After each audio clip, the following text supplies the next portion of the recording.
Assalamualaikum warahmatullahi wabarakatuh. Waalaikumsalam warahmatullahi wabarakatuh. Selamat pagi semuanya. Alhamdulillah sehat-sehat ya. Alhamdulillah sehat, Dok. Selamat pagi. Alhamdulillah pagi. Itu yang saya harapkan karena seperti kita ketahui bersama kita kan lagi musim pandemi nih gitu ya. Jadi saya sangat berharap kalian semua dalam kondisi sehat karena kalau tidak sehat apapun yang kalian lakukan menjadi tidak maksimal ya. Sehat itu nomor satu lah di kondisi pandemi seperti sekarang ini. Ya, berhubung pandemi juga, jadi kita ketemunya di dunia maya, tidak tatap muka, ya. Tapi saya berharap mudah-mudahan tidak mengurangi giroh kalian untuk menambah ilmu dan mudah-mudahan diskusi kita pagi hari ini bisa bermanfaat untuk kita semua, bukan hanya untuk kalian, tapi juga untuk saya, ya. Oke, baik. Sebelum kita mulai perkuliahan pagi hari ini, kita akan berdoa dulu. Semoga ilmu yang kita dapatkan bisa bermanfaat, memberi keberkahan untuk kita semua, dan Allah memberikan kejernihan hati dan pikiran agar kita bisa menyerap ilmu sebaik-baiknya. Berdoa mulai.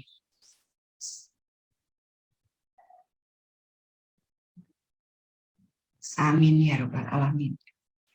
Oke, kita kuliah pertama kali untuk ilmu kesehatan masyarakat ya.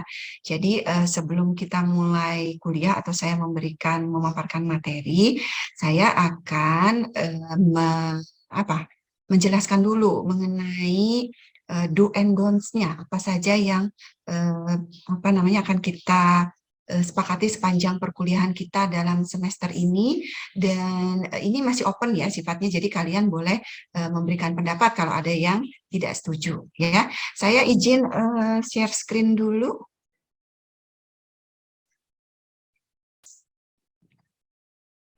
Itu bisa di-maximize. Oke, sudah terlihat? Sudah, Dok. Sudah ya. Baik, ini kontrak kuliah untuk ilmu kesehatan masyarakat ya. Kita lihat karena kita akan kuliahnya di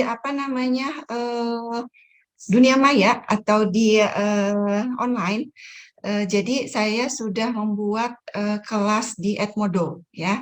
Silakan kalian nanti masuk. Semua sudah punya akun Edmodo? Sudah, Dok. Sudah ya. Ya. Kalau yang belum, tolong segera buat. Nanti masuk ke kelas ini. Di screenshot saja kode kelasnya. Kemudian ini WA saya. Silakan kalian nanti bentuk WA group untuk penanggung jawab kelasnya. Saya di-invite. Kemudian ini email saya. Nanti kita bisa, kalian bisa menyerahkan tugas untuk backup ya. Kalau dari kelas Edmodo kira-kira ada halangan, kalian bisa email langsung ke email saya. Oke, silakan di screenshot. Baik, selanjutnya ini adalah perjanjian kita untuk selama kuliah di dunia maya ya. Sebelum kita memulai kuliah atau sebelum kalian join Zoom-nya, carilah tempat yang terbaik ya menurut versi kalian. Tempatnya nyaman, terlihat sopan di layar, kemudian pencahayaannya baik, jangan sampai backlight, jadi wajah kalian nanti terlihat gelap. Coba saya lihat dulu di sini. Oke, sudah baik ya. Terlihat jelas semuanya ini cantik-cantik. Kemudian selain itu tidak bising ya. Usahakan juga tempat di rumah yang sinyalnya terbaik karena kadang-kadang walaupun masih satu rumah gitu ya, dan walaupun rumahnya RSSS nih kayak rumah saya gitu, rumah sangat sempit sekali, tapi kadang-kadang ada saja gitu satu spot yang ternyata sinyalnya kurang baik ya. Kemudian alat, gunakan gawai yang sudah kalian kenal dengan baik, jadi jangan mendadak pinjam gawainya, pastikan baterai terisi cukup dan kuotanya juga cukup ya. Kemudian Kemudian kita lihat mengenai penampilan. Jadi kan kita mau on cam nih ya. Walaupun on cam tetap saja saya harapkan penampilan kalian baik gitu. Kenapa? Karena kan dengan penampilan itu sebenarnya mencerminkan bahwa kalian sungguh-sungguh mau kuliah ya. Jadi wajahnya bersih, jangan yang baru bangun, kucek-kucek mata, belum nyisir gitu ya, tiba-tiba muncul di lain. Ya, kemudian rambut rapi, untuk wanita jangan lupa berkerudung, kemudian usahakan pakaian sesuai peraturan Politeknik Al-Islam Bandung. ya. Oke, ada yang mau ditanyakan untuk slide ini? Atau ada yang mau, ada yang tidak setuju? Silakan, boleh, enggak? Enggak? Atau sudah setuju semua? Sudah sepakat? Betul ya, sepakat ya? Dok, sepakat dok. Iya, iya Leni. Gimana? Ada yang mau disampaikan? Ya, sudah. Sepakat dok. Kira-kira Eh, kalau Suaranya putus-putus. kami ada toleransi batas waktu masuk, kita sudah siap ya, tapi di tengah-tengah, Ya. nah iya, ada Oh, batas waktu keterlambatan join di Zoom nggak dok? Khawatir ya. kita sudah memposisikan tadi tempat Mhm, alat, tapi ya mhm, karena sinyal begitu dok, mhm, khawatir mhm. nanti seperti itu. Kita masih bisa diizinkan tetap masuk Zoom ya dok ya, di kelasnya dokter Oke, Uta baik. ya. Oke, baik Leni, terima kasih atas pertanyaannya. Kamu memang selangkah lebih maju karena sudah ada di slide selanjutnya ini, waktu kehadiran. Oke, langsung saya majukan aja slide-nya. Kita lihat di sini, tata tertib selama KBM hadir sebelum waktu yang ditentukan. Itu sebetulnya yang sangat saya harapkan. Tapi saya sangat mengerti bahwa kuliah online itu banyak sekali hambatannya, ya. Memang sering ya, Leni ya. Jadi sebetulnya kita udah siap, tapi aduh sinyal muter terus nih, gitu ya. Jadi sebetulnya harapannya adalah hadir sebelum waktu yang ditentukan, ya. Karena saya akan menutup akses masuk kelas saat kelas dimulai. Jadi kan kita pagi ini kuliah jam 8 nih, ya. Karena ini kuliah pertama, masih saya izinkan, saya baru muncul jam 8. Tapi untuk kuliah selanjutnya, saya akan muncul jam 8 kurang 5, dan jam 8 persis saya akan menutup kelasnya, ya. Tapi jangan khawatir, jangan khawatir. Bagi kalian yang sinyalnya keluar masuk, kalian bisa kontak di WhatsApp grup kita dan apa namanya menginformasikan bahwa kalian keluar karena sinyal gitu. Jadi nanti saya akan accept kalian pada saat kalian mau masuk kelas lagi.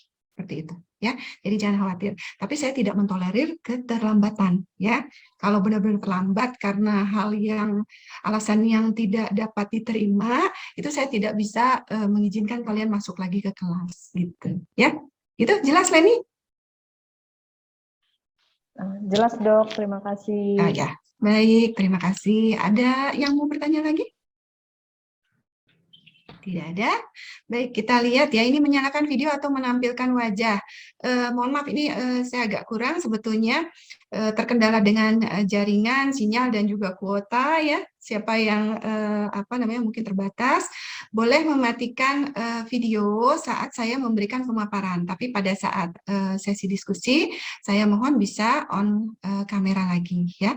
Mematikan mic juga demikian, boleh saya harapkan kalian mematikan kecuali saat diskusi atau kalian ada pertanyaan, kemudian konsentrasi pada kelas dan tidak mengerjakan pekerjaan lain, karena ini adalah jebakan Batman untuk kuliah online ya, karena hanya di kamera gitu, jadi kalian bebas aja gitu ngerjakan yang lain-lain ya, jadi saya harap kalian bisa konsentrasi.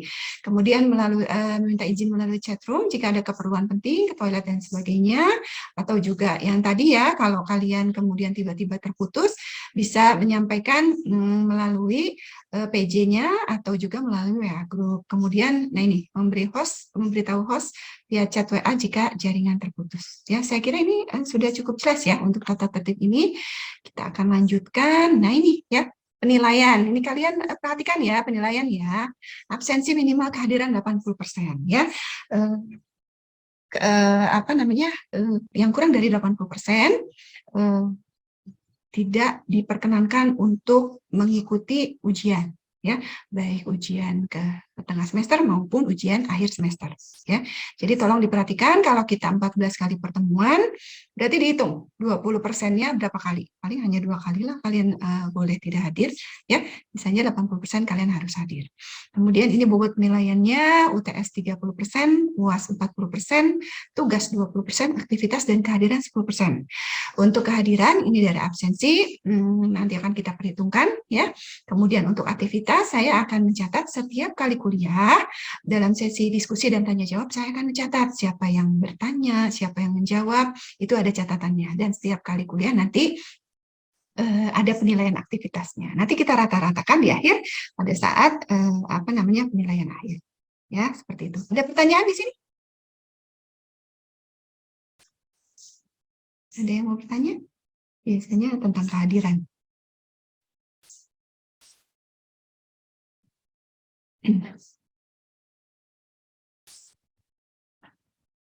Ada? Tidak ada? Kalau tidak ada, boleh nanti kalau baru ingat belakangan, nggak apa-apa, nanti tanyanya belakangan aja. Oke, kita maju lagi.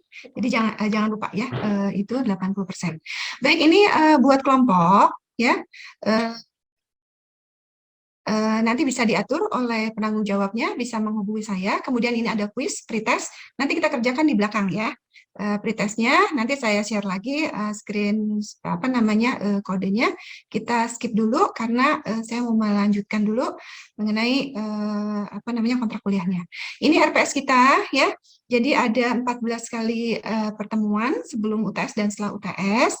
Di situ kita akan membahas yang kali ini ya, kuliah pertama kontrak kuliah dan pengantar IKM, kemudian nanti ada konsep sehat sakit, ada dasar epidemiologi, perilaku sehat, kemudian ada promkesnya atau promosi kesehatan, kita akan belajar juga tentang gizi, Kesling, kemudian setelah UTS nanti ada K3, keselamatan dan kesehatan kerja, kemudian ada jenis-jenis upaya kesehatan, ya, kemudian ada identifikasi masalah, kodifikasi, dan di 3 pertemuan terakhir, saya dengan kelompok yang tadi kalian buat, saya ingin kalian turun ke lapangan, tapi akan kita sesuaikan ya, kalau misalnya kondisi pandemi seperti ini tidak memungkinkan, mungkin nanti kita akan mencari data via via aplikasi atau via online seperti itu. Ya, baik. Selanjutnya ini buku-buku yang menjadi pegangan kalian. Ya, saya ada semua bukunya. Nanti kalian boleh pinjam. Nanti juga ada e-book yang akan saya share untuk kalian. Ya, ada kesehatan masyarakat dari Prof. Sukijo. Kemudian ada kesehatan masyarakat juga dari Gus Irianto. Kemudian untuk epidemiologinya saya dari menggunakan esensial epidemiologi, ya. Kemudian untuk keselamatan dan kesehatan kerja ada dari John Ridley, dan sisanya nanti kita akan menggunakan juga jurnal-jurnal yang nanti kita bisa cari bersama, atau saya akan share pada kalian jurnal yang saya pergunakan. Ya, baik, ini untuk kontrak kuliah. Ada pertanyaan untuk kontrak kuliahnya? Sudah jelas semua atau ada pertanyaan? Silakan. Jelas, Dok. Oke, makasih Ceria. Yang lain sudah jelas ya? Baik, kalau tidak ada pertanyaan untuk kontrak, ya terima kasih Leni. Kita akan lanjut ke materi yang selanjutnya, yaitu untuk pengantar IKM. Oke, di pengantar IKM-nya ini, baik.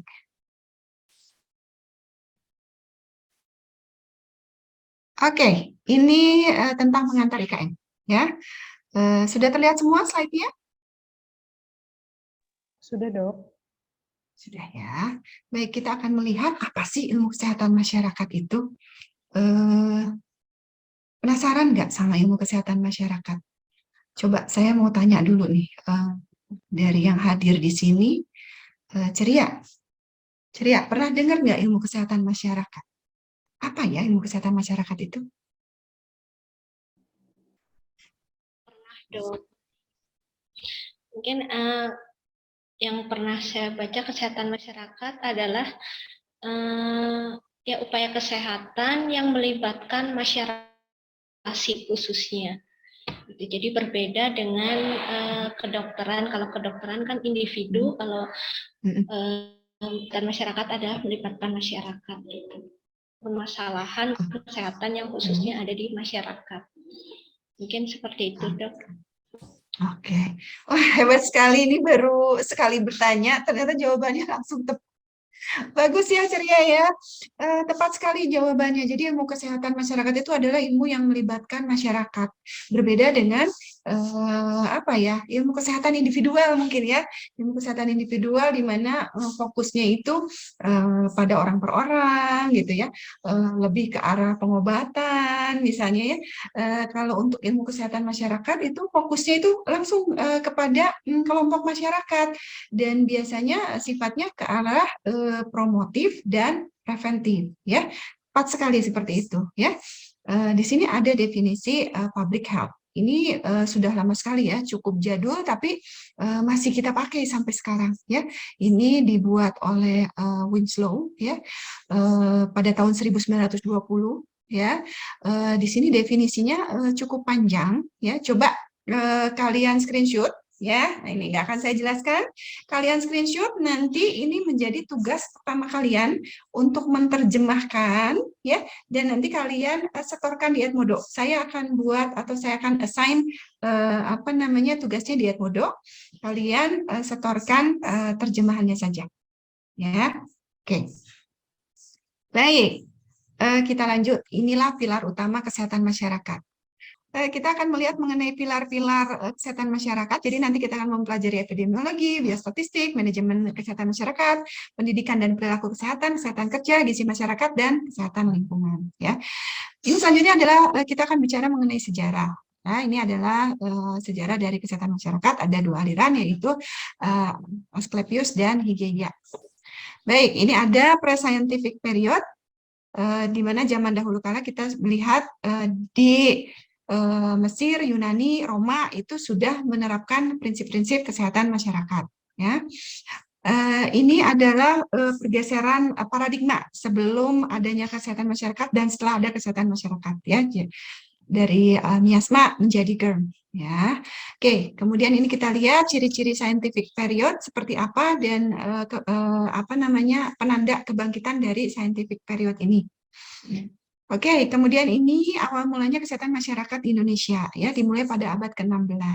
Kemudian apa namanya perkembangannya cukup pesat sejak mulai dibentuknya konsep puskesmas oleh Dr. Ahmad Dipodilugo.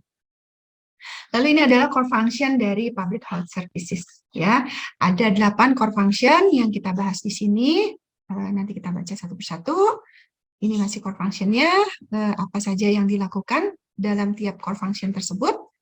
Kemudian ini adalah health determinant, ini yang harus kalian ketahui sebagai tenaga kesehatan. Ya, kalian sebagai terapi bicara adalah seorang tenaga kesehatan, maka kalian harus mengetahui apa saja determinan dari kesehatan. Baik, ini ada health determinant lain yang menurut IFTF, kita lihat di sini bagaimana proporsinya. Selanjutnya adalah ini masih health determinant, jadi ada 3 jenis health determinant yang akan kita pelajari dan harus kalian ketahui. Baik, baik. Alhamdulillah sekian kuliah hari ini. Terima kasih atas perhatian kalian, juga untuk diskusi-diskusi dan pertanyaannya. Tolong nanti kalian pindah ke kelas Edmodo ya. Tadi ada tugas dan juga saya minta nama-nama kelompoknya. Nanti kalian share di kelas Edmodo. Baik, kita akan tutup kuliah hari ini. Mohon maaf kalau ada salah-salah kata. Mudah-mudahan bermanfaat untuk kita semua. Billahi taufiq wal hidayah. Wassalamualaikum warahmatullahi wabarakatuh. Waalaikumsalam warahmatullahi wabarakatuh. Baik, silakan Nif. Sampai bertemu Begitu ya, minggu Dok, depan. Iya. Izin pamit. Makasih. Iya, sama-sama. Assalamualaikum.